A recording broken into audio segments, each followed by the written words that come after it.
un coup de pinceau et les derniers détails au couteau, nul doute, c'est l'épiphanie. Et en matière de galettes, les boulangers vendéens ont de quoi se défendre, en preuve, un concours de plus en plus réputé. Le gros week-end arrive.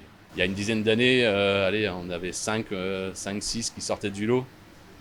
Maintenant, on en a peut-être 5 qui sont un peu moins bien que les autres, quoi, c'est tout. C'est vrai que ceux qui finissent dans les 5 premiers, tout de suite, il y a un gros impact.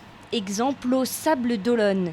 Ce boulanger lauréat de la dernière édition est en pleine préparation. Forcément, ça dope les ventes. Et c'est pas rare de voir des clients venir acheter leurs galettes feuilletées et en voyant qu'on a été primé pour la galette briochée, ils choisissent de goûter aussi la briochée. Ici, tout le monde s'y met.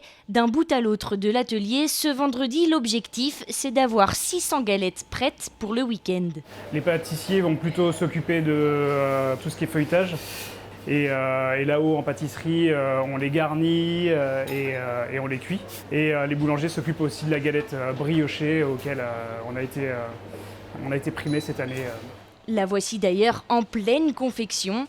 Et le secret d'une bonne galette, quel est-il ? C'est plus une technique qu'un secret de fabrication. On fait comme des briochettes et en fait après on va les mettre en moule.